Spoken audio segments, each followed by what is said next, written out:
Peter 3:15 is interesting, isn't it? It's the verse on personal evangelism, isn't it? It's interesting that there aren't very many verses on personal evangelism. Have you noticed that? We might wish that there were more. We might wish that every other chapter the New Testament was telling you to get busy. Hell is hot, eternity is long, the time is short, out you go. New Testament's not quite like that, is it? We have been incorporated into this missionary body called the church. And as we live out the life of the body in the church, so we are sharing Christ with the nations. It's very much a offering Christ kind of thing rather than a gaining converts kind of mentality.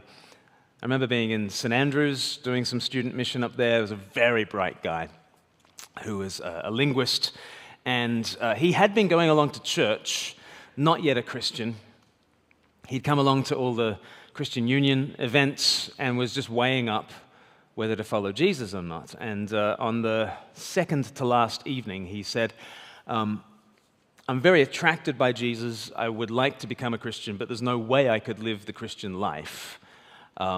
If I thought that Jesus really was Lord in the way that you're saying, it would require such a change in my life. I would have to give up my studies. I would have to buy a megaphone. I would have to go to the town center with a whole bunch of tracts and Bibles, and I would have to spend every single waking hour in evangelism. And I just don't think I'm wired that way.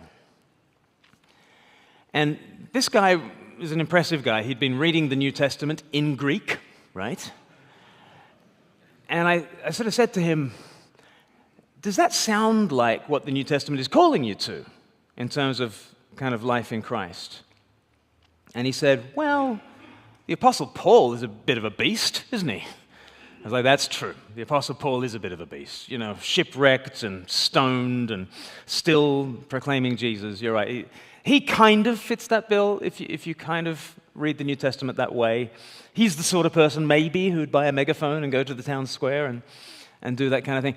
But isn't it interesting, I said, that when he has the chance to write to ordinary believers, does he tell any of them to do that? He was like, no. I said, would it be a good summary of Paul's message to such people that they are to make it their ambition to lead a quiet life and to work with their hands and to, maybe in their conversation with others, always keep it seasoned with salt and full of grace and that sort of thing. But isn't Paul's advice to the rest of the church body is basically build up the body? Isn't that kind of his mission strategy? He said, no, that sounds like a fair summary of things. And I said, well, what I'm calling you to is not really to come to Jesus so that then you reach the world, which is the mentality that he'd picked up. I come to Jesus and then I will go as a Lone Ranger evangelist to reach the world. Paul's not calling you to do that. The Bible's not calling you to do that. But I think God is calling you to join the body and grow the body. And as you grow the body, you will reach the world, right? If you build the church, you will reach the world. And I said to him, can you see ways in which you might actually join the body and grow the body? He said, well, I'm already helping my pastor with his Greek. I was like, yeah. Well, there you are. And the next day, he received Christ and is still kind of following him. And what I've been reflecting on ever since that conversation is that evangelism was keeping him from the kingdom. It's interesting, isn't it? His vision of evangelism was absolutely keeping him from Christ, because his vision of evangelism is, I've got to become the megaphone guy. And I don't think the Bible is calling us to that. Notice in 1 Peter 3, the great verse, really, the great verse on evangelism, we think of it as, always be prepared to give an answer to anyone who asks you for the reason, for the hope that you have, but do this with gentleness and respect. It's not where the verse begins, though, is it? We always remember the verse that way. Always be prepared. Be like a scout. Be prepared. Not with a pocket knife, but with the gospel. Always be prepared, right? Verse doesn't begin there, does it? Where does the verse begin, right? In your hearts. Set apart Christ the Lord as holy, right? Set apart as holy Christ the Lord in your hearts. And then you're ready.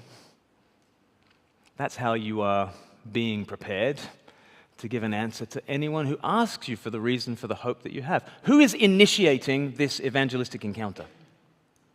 Is it the Christian? It is not the Christian. It's the non-Christian. And what is the occasion for this evangelistic encounter? They have noticed something different about the Christian.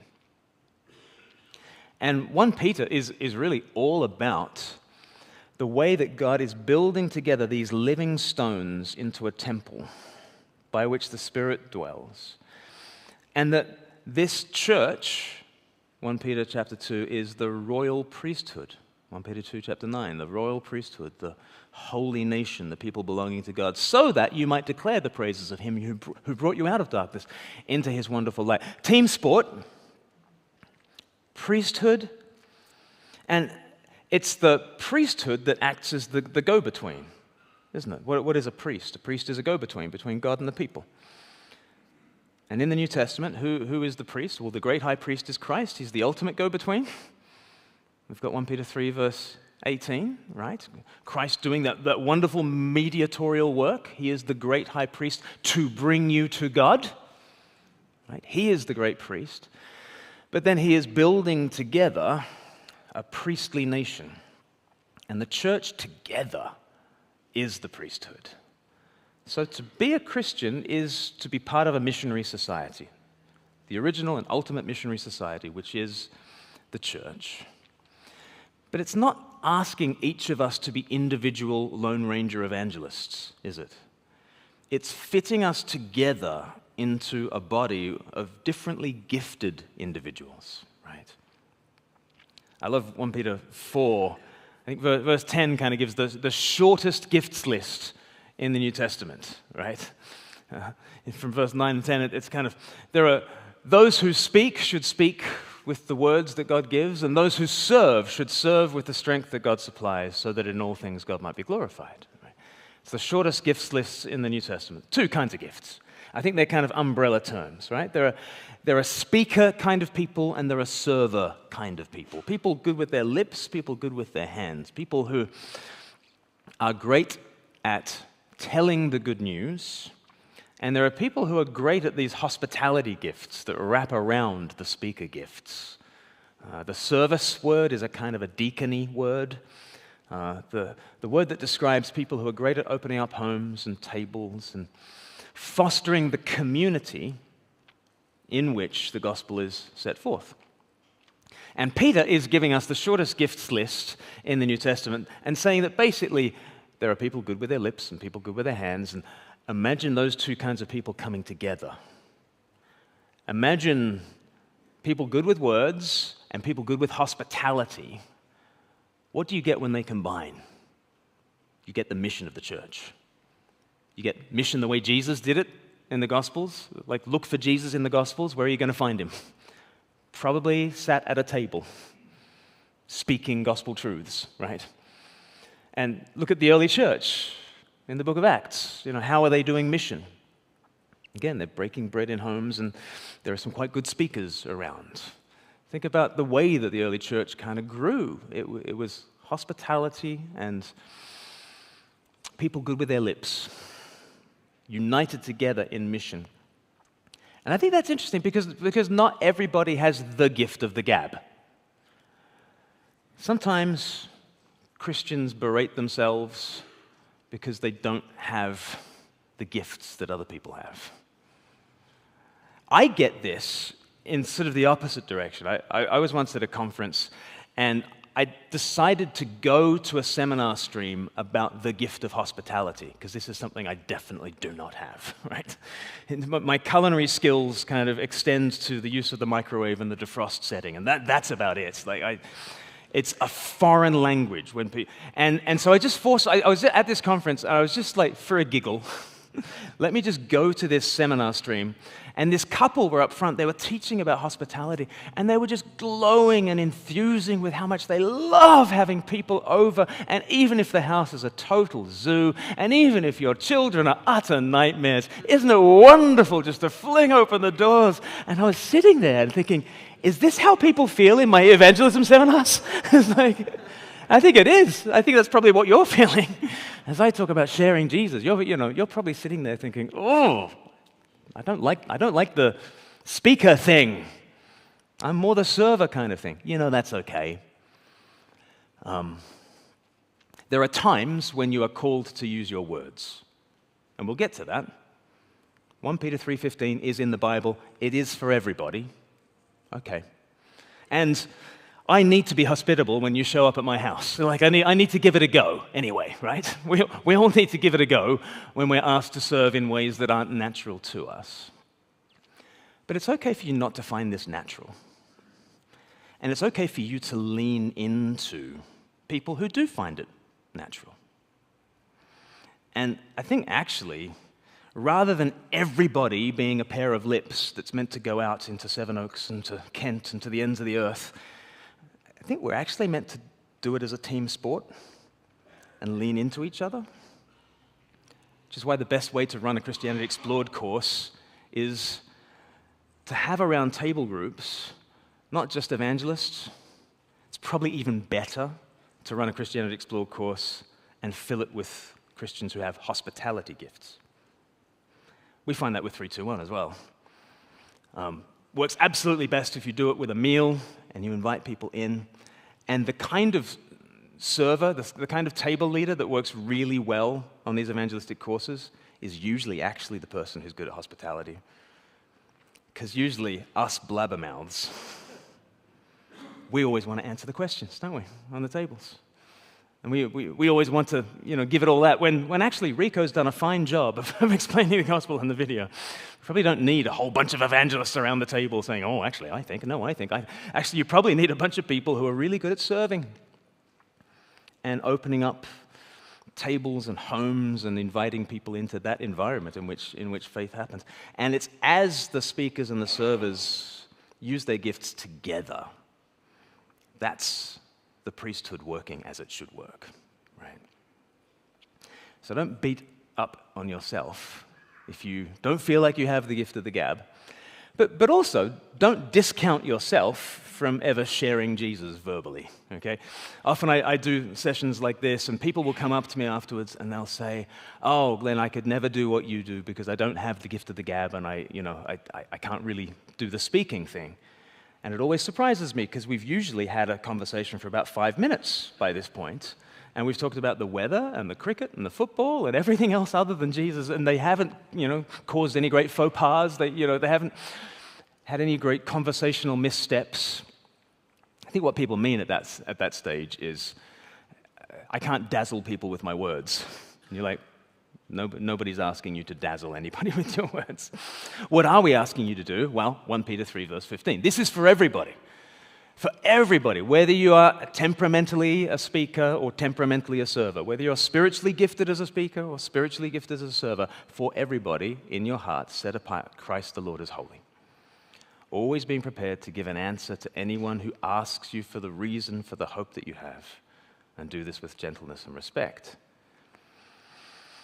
Notice that the occasion for this conversation is that somebody else has noticed you living differently.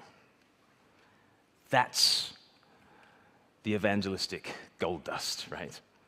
The occasion for evangelism is your different kind of life, which is a different thing to aim for in evangelism. Perhaps you came today and you thought, I know, Glenn's going to teach me some silver bullets that I can fire off into conversation, guaranteed conversions.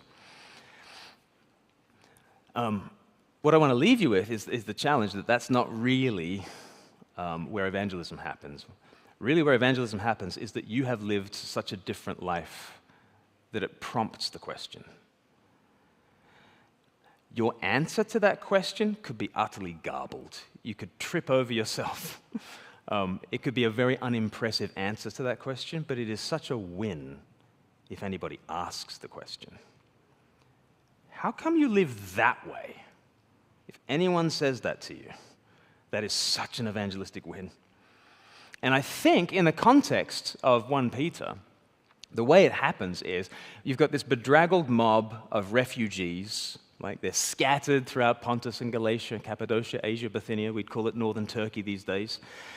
And they have had to pick up all their things and flee, and they're starting again in a new culture. They're absolutely at the bottom of the heap. There is no social safety net. They are the scum of the earth. And Peter is basically saying, look, I know you're the scum of the earth, but you're kind of gripped by God. You're foreknown by the Father. You're purchased to belong to Jesus. You're sanctified, set apart by the Holy Spirit. You're gripped by the triune God. And in the midst of your suffering, you should suffer well and cling to Christ. That's the whole of 1 Peter, isn't it? Like, the whole of 1 Peter is just suffer well, cling to Christ.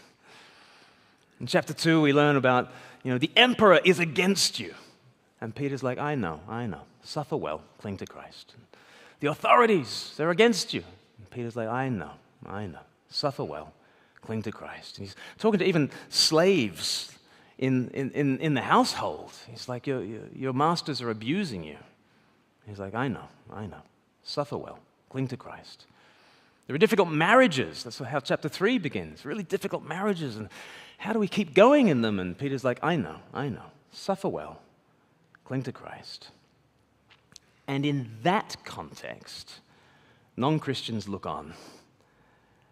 And basically, the question they're asking in 1 Peter chapter 3, verse 15 is, how are you still standing after the year you've just had? How are you still standing? And you know what a good answer to that is? I don't know. Somehow Jesus has gotten me through. I couldn't have gotten through this without Jesus. Do you know about him? Let me tell you my story. That's a really good answer. And I think that's what Peter has in mind when he says, always be prepared to give an answer. Now, some of you might know that the Greek word for answer here is apologia. Does that ring any bells? Apologia? Apologetics. And when we think of apologetics nowadays, we think about a whole bunch of clever philosophical arguments to answer thorny questions.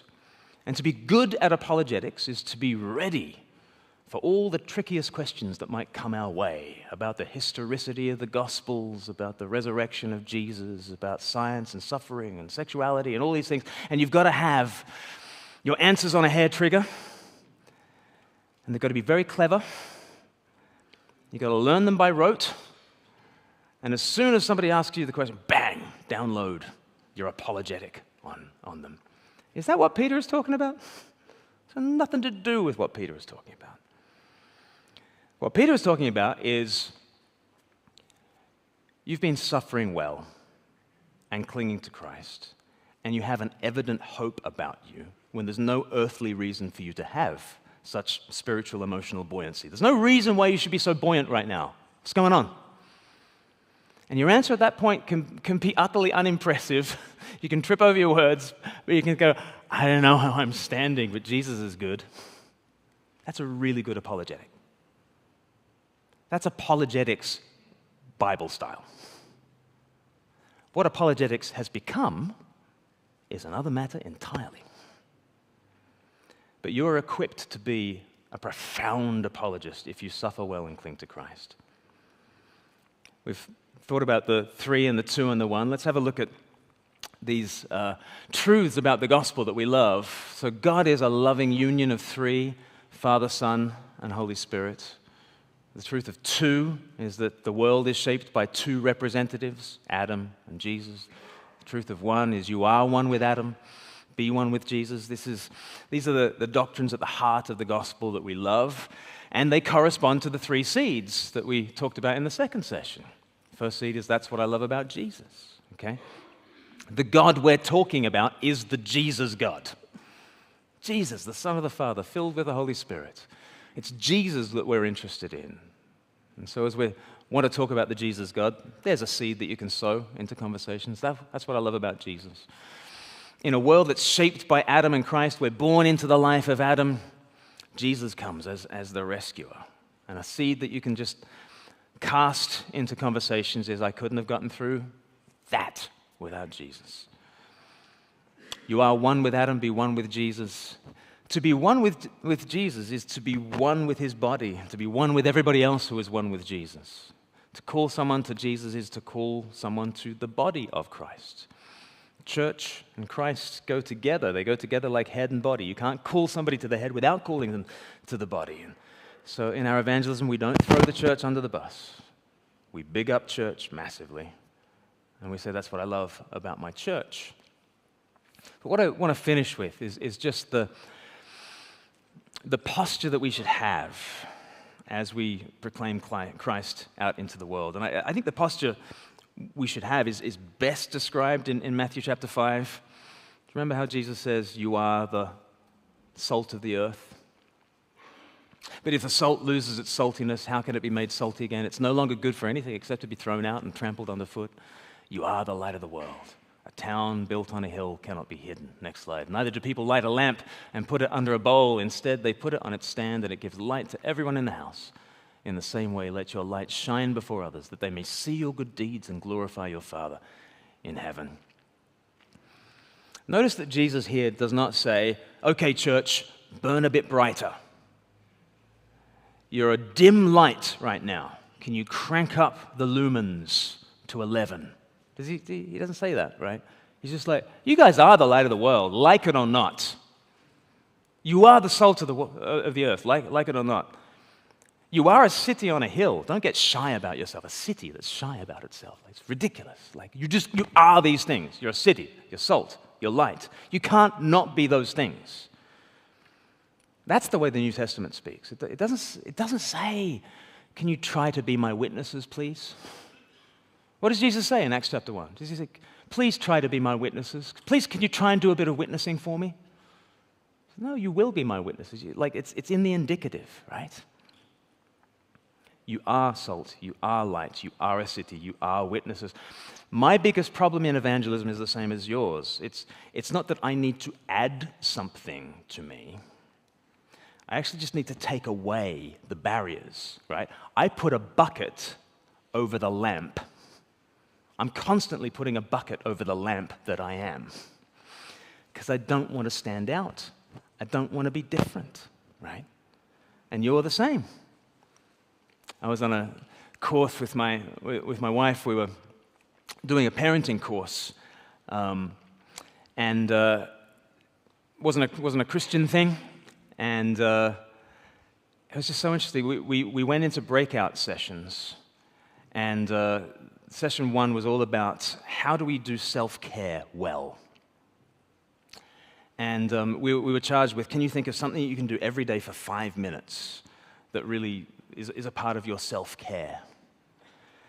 And I went into this thing, there was only one other person in the Zoom breakout room, and I was thinking, I don't want to weird out this person too much. Whereas my wife, if any of you have bought the How to Speak Life, you'll see I've dedicated How to Speak Life to my wife, to Emma, the real evangelist in the family, right? And she's just like, oh yeah, we're Christians. So what I do is I put David Suchet on. You know Poirot, he's on YouVersion. You can get this version of the Bible. She starts like evangelizing about YouVersion as well as Jesus. And she's like, and David Suchet reads the Bible to me, and I have a little pray. And the other person was actually really interested. And I just so noticed that in that moment, I wanted to put a bucket over my lamp. And my wife was just like, you know what? Like self-care for me does look like reading the Bible and praying. Why not just say what's true in those moments? Why don't we say what's true in those moments? Like my biggest problem in evangelism is not that I need to add something to my Christian witness. I just need to take away the shame, the embarrassment, and just shine, just be different, right? I got a friend, he's been a friend for 30 years, and a couple of years ago, we hadn't seen each other in about 2 years, and this is about 2 years ago.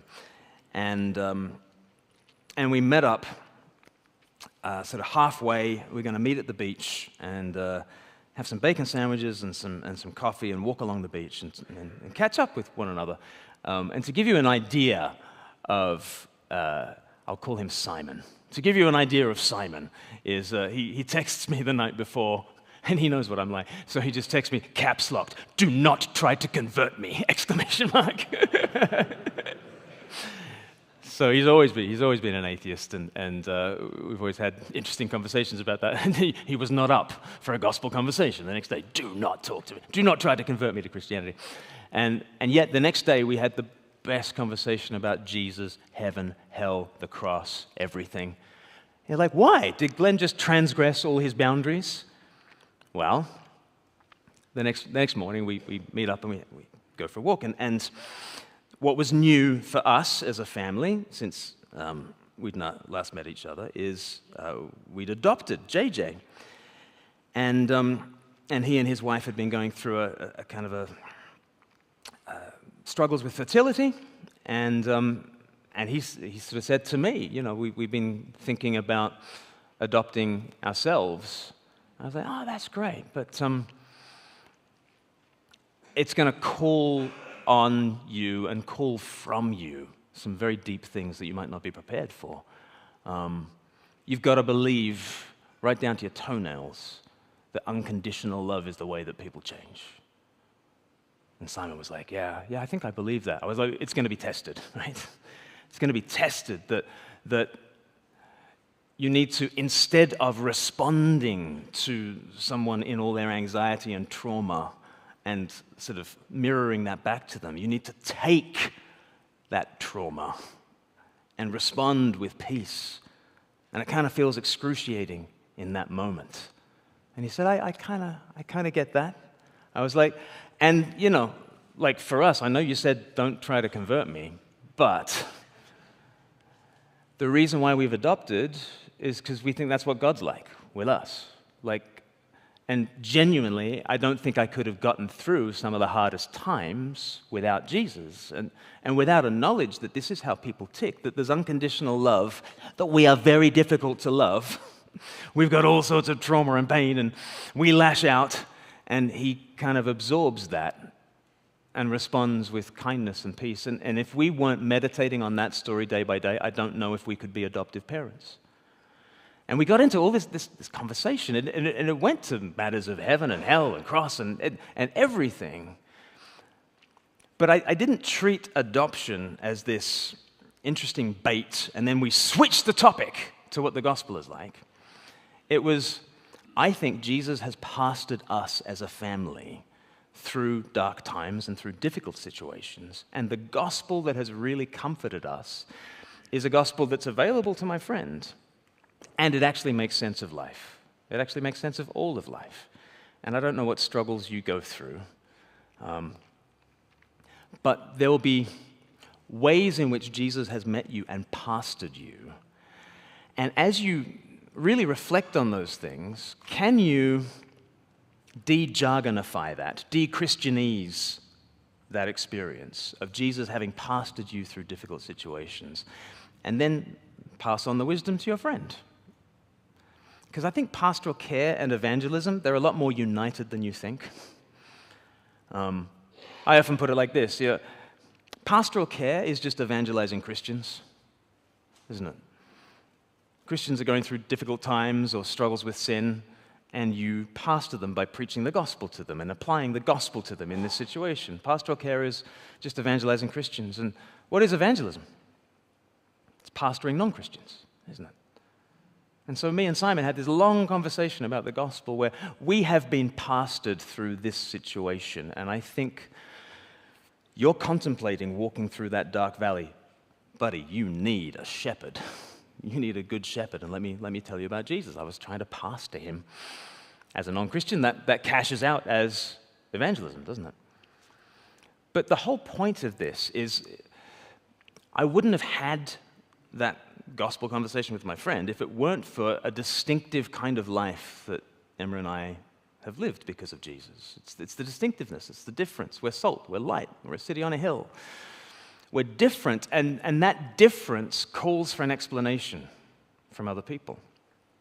And so let me just give you one fourth seed before I take some questions. But there's a fourth seed that you can think about. It's also in the book, How to Speak Life. But something along the lines of, that's why we live differently, or that's why I live differently, ... And again, the exact phrasing is not important, but you get the gist. Hopefully, there is at least one aspect of your life that makes no sense without Jesus. That was probably the most challenging sentence I said all day. Hopefully there's at least one aspect of your life that makes no sense without Jesus. You've decided to go in one direction, live life in one particular way. And it would be nuts if Jesus wasn't raised from the dead. But maybe you're a foster carer, maybe you're an adoptive parent, maybe you've moved cities to plant a church somewhere, maybe you do something crazy like give 10% of your income to the church, or whatever it is, right? There are ways in which you live a life that the world looks on at and thinks is a bit bonkers. Do you know how to explain that bonkers decision? De-jargonifying it, de-Christianizing it, and just to be able to say, yeah, well, because Jesus is amazing, we've been able to do X, or we feel called by Jesus to do Y. Are you able to do that? And I don't think we in the West think of evangelism in those terms. I think we in the West, basically, comfortable Westerners, Christians live roughly the same life as non-Christians. And the only time any difference emerges in our relationship with our non-Christian friends is when we open our mouths and say something, Christian about, a Christian view of sex and sexuality or whatever, right? And the only time that any kind of difference emerges is when we speak about our distinctive Christian beliefs. And at that point, the non-Christian is like, I thought you were one of us. That's weird. Oh. And suddenly it's our words that create the difference. That is not the way it happens in the Bible. It's not the way it happens in 1 Peter, is it? Your life is meant to create the difference. And your words are meant to explain that, right? Your life is meant to make people go, gee, you're weird. And then your words are like, oh yeah, but that's because we believe this weird thing about Jesus. And then the non-Christian is meant to say, oh, okay, kind of get it, but still weird, right? Normally in the West, we live exactly the same life as our non-Christian neighbors and friends and co-workers. And the only time any difference emerges is when we say something distinctively Christian. In the Bible, we live a distinctive life, and the words actually help the non-Christian to understand the weirdo that you are. Challenging, isn't it? What is it? What is it that would make no sense in your life if it weren't for Jesus? Think of the ways in which Jesus has called you to that. Think of the ways in which Jesus supports you and comforts you and leads you in that. Think of the ways in which he shepherds you through that. And you'll be able to shepherd others in that same way. Because pastoral care is just evangelizing Christians, and evangelism is just pastoring non-Christians. That'll do for now. Are there any questions?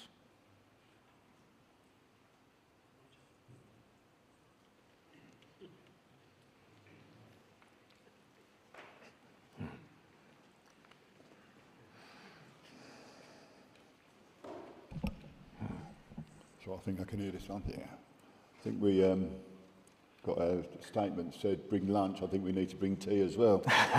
Sorry. One of the questions here, I think you've touched on this a little bit. It says, suffering often comes up in these conversations, usually as an objection, perhaps a red herring. Is it productive to go down that avenue?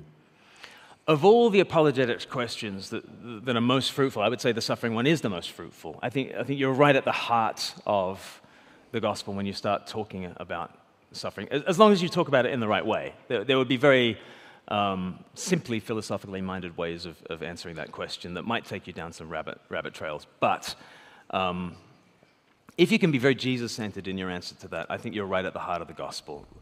Because your friend might think God and suffering are so alien to one another that it is an objection to God's existence that there is such a thing as suffering. And that reveals that your friend is not thinking about Jesus, right? No one looks at Jesus and thinks that God and suffering are alien to one another, right? And so it's a real opportunity to say, well, which God are we talking about? Because the God I believe in is the God who has entered into suffering and death and pain and hell. And he is best known as the one with arms outstretched to the world in agony, crying, my God, why have you forsaken me?" with arms outstretched to the world, loving his enemies to hell and back. The God that Christians believe in is actually a God who can make sense of suffering. And with Jesus at the center of things, you can say, look, there are three ways that the world tends to deal with suffering, okay? And the two most natural ways is they either go for karma or they go for chaos, right? In a world of pain, some people just think it's karma, right? What goes around comes around. If you put evil out into the world, well, no wonder evil comes back. Or, more commonly in the West, it's just chaos, right? There's no rhyme nor reason to it. Some people just get unlucky, right? Now, with those two answers, you don't really have a problem with suffering, and you certainly don't have a solution to suffering. If karma is in charge of these things, then suffering's not a problem. It's earned. It's deserved. Like, what do you, like, everybody gets exactly what is earned within karma. There's no problem with suffering in karma. There's also no problem with suffering if it's chaos. Some people get unlucky. What's the problem? It is what it is, right? And there's also no solution in these things. If it's karma, then you are only going to get the evil that is visiting upon you. It's going to swirl around and come back on you. There's no real solution. And if it's chaos, then there's the heat death of the universe, and that'll be your lot. Okay. But with Christ, you're able to call evil evil. You're able to say there are things that are not the way they should be. You also get a good shepherd who walks with you through pain and suffering, and at that point you can talk about the ways in which Jesus has shepherded you through dark times and pain, and you get a happily ever after with Jesus that is unparalleled in the world.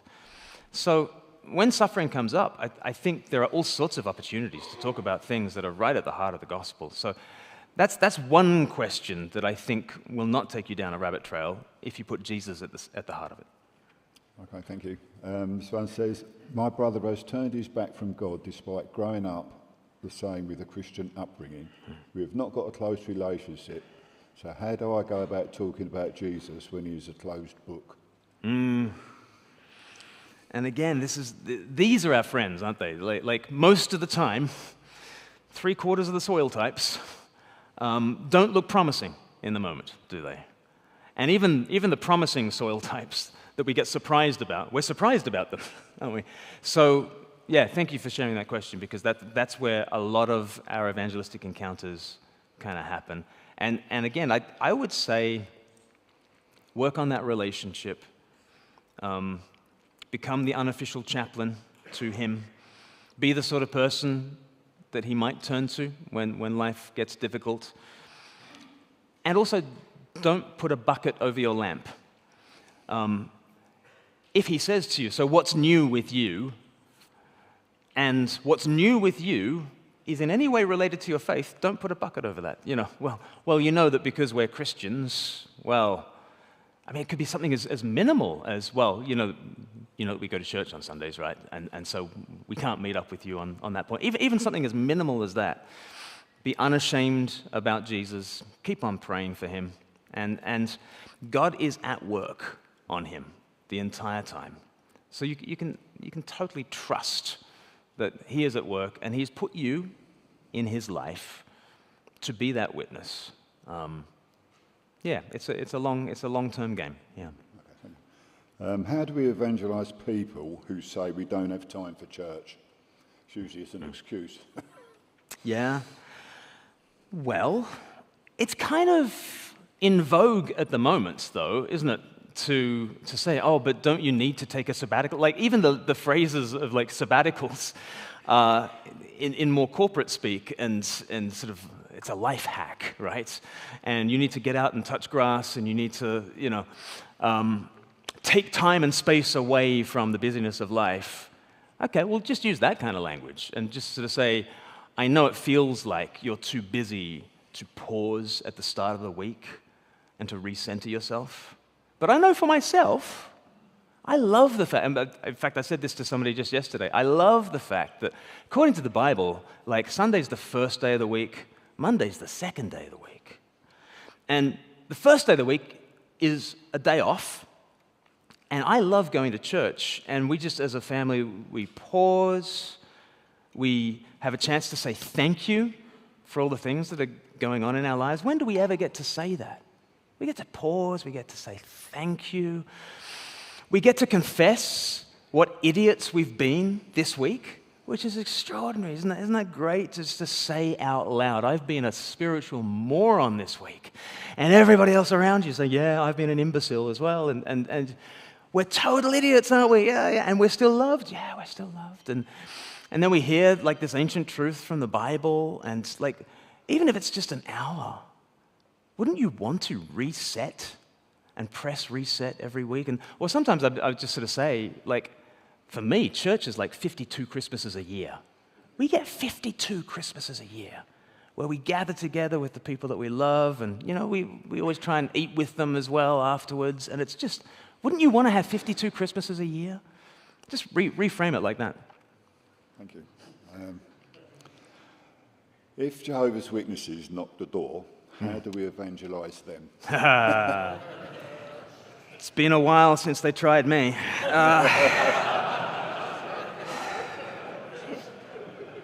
The last time they came, I started talking, and you won't be surprised to learn that very shortly, there was a guy in his 70s, and there was a woman in her early 20s.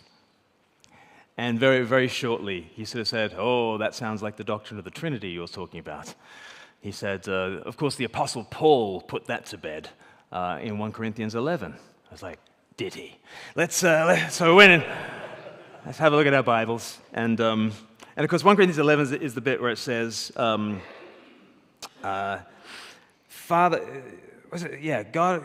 and Christ and husband and wife. He kind of, like, as these two parallels, right? And there's the Father and the Son, and there's husbands and wives together. And he was reading this basically as saying, well, as you see, God is the head of Christ, therefore he is superior to Christ. And I was like, hang on, what would the parallel mean? So God is the head of Christ, I agree. And husbands are the heads of wives, I agree. But does that mean that husbands are superior to their wives? And the two of them answered simultaneously. He said, yes. She said, no. And then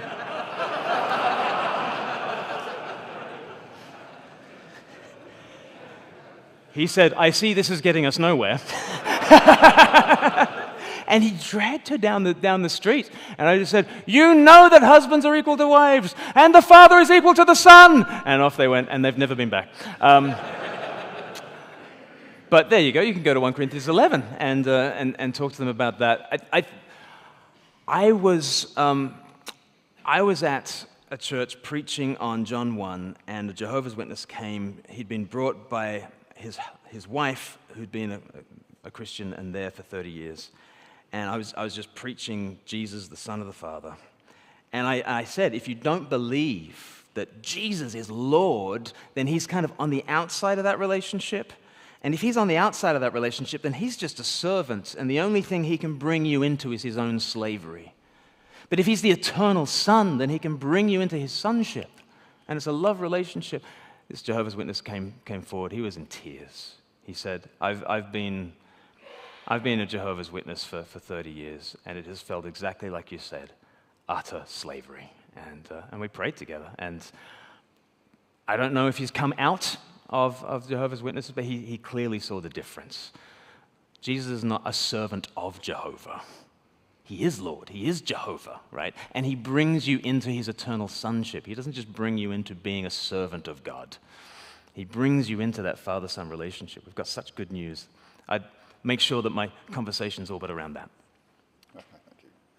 I think this is from an earlier session, but it says, does 3-2-1 work in the workplace? Faith literacy allowed, but not explicit evangelism.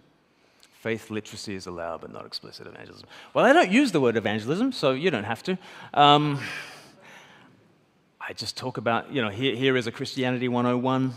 Here is life according to Jesus. Lots of workplaces have used it. Lots of youth groups have used it, that sort of thing. So there are 8 videos. Usually if you're doing it in person, it's 4 sessions with 2 videos each. Over lunchtimes, they usually do it over 8 weeks, and you just watch one of the videos. It's just about 10 minutes long. Seems to work really well. Why don't you road test it? 321course.com. What do you say to a person who goes to church, knows the scriptures, but won't accept Jesus as his saviour? I say exactly the same thing to them that I say to Christians who have known and loved Jesus all their lives. I evangelize them. And I evangelize the Christian who's known and loved Jesus every day of their lives. And I think, actually, do we have the slides? Are you able to, there's a slide that I've got that's got a line like this. It's got crosses on one side and ticks on the other side. I think so often what we think of, we think that church life, there's a whole bunch of, there's believers on one side and there's unbelievers on the other side. And we kind of think that evangelism is basically one of the ticks preaches to all the other crosses on the other side of the line, and they say, do what we've done. We've done the thing, right? We did the thing of receiving Jesus or making a decision to follow Jesus, right? We've done the thing. And that's what evangelistic preaching is for so many people. Do the thing that we've done. Now, how do all the ticks feel about evangelistic preaching? Utterly bored. How do the crosses feel? Utterly got at, right? And it's actually quite a legalistic thing. Like, we've done the thing. Do the thing. Right? It's kind of live the life. And so we tell Christians, live the life. We've made that decision. Just keep on living that life. And we tell the non-Christian, make the decision, make the decision, make the decision. Both of those things are law, actually, rather than gospel. What if it's more like that? There's only one tick above the line. His name is Jesus. He is not you. There is Jesus alone who is the righteous one, and one of us crosses down below, we get to say, hear what he's done. And that message is for all of us. I need to be evangelized every Sunday. I need to be evangelized every day. So does this other person who has not yet received Jesus. I need to receive Jesus again. John's Gospel, it was written, John chapter 20, verse 31, these things are written that you may believe and go on believing that Jesus is the Christ, the Son of God, and by believing have life in his name. I need to believe and go on believing in Jesus. And so what I say to that person who, maybe he's outside that purple circle. He hasn't yet come in on Christ. He needs to hear what Jesus has done. I need to hear what Jesus has done. Let's evangelize everybody. Okay, one more. Is your testimony good to use in evangelism, or is it saying, look at me? There are some slides on testimony. Can you bring them up? I knew you were going to ask that. Exactly, look at me. So often people think that the testimony is, can I narrate a hero's journey by which I have magnificently escaped from the life of darkness, death, and disconnection and found my way into the light? So the testimony is, describe a conversion moment in which you make a remarkable journey from darkness to light. The more darkness, the better, right? And at this point, all the Christians who grew up in Christian homes, they start lying.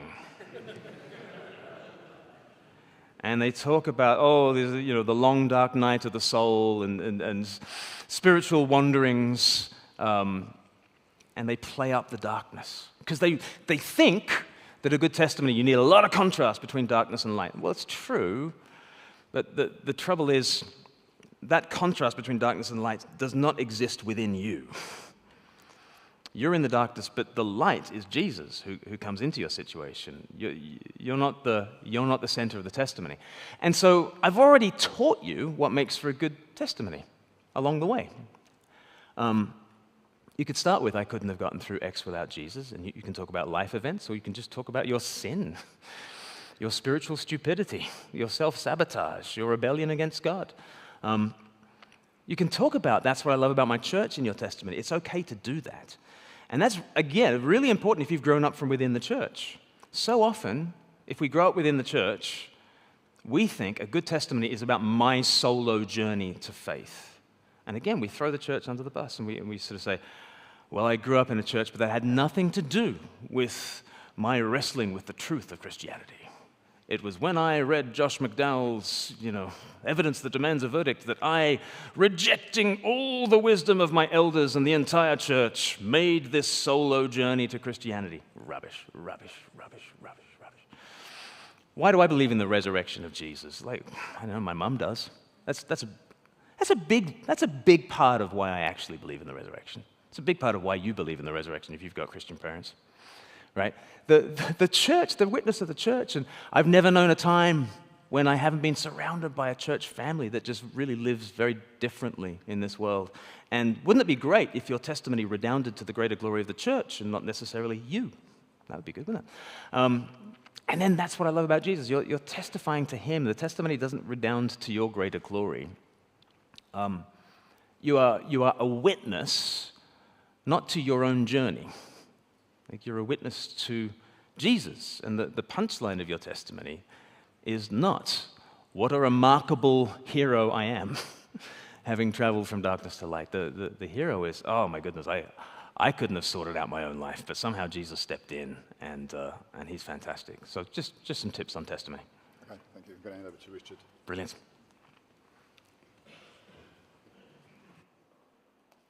Well, the Lord has been with us, hasn't he? What a day we've enjoyed together. We really praise God for you, Glenn. Your clear thinking, the fresh way that you put things together. It's been such a gripping day, and we really thank God for you. There are some other people to thank as well. A big thank you to St. Nick's for hosting us today, and for the different teams serving us, the AV team, all that whole crowd back there. Thank you so much for making it so smooth for us today. For those on hospitality, those on music as well, the 10 of those bookstall. For the Nashes, for hosting Jess, our administrator last night, who was here helping set up.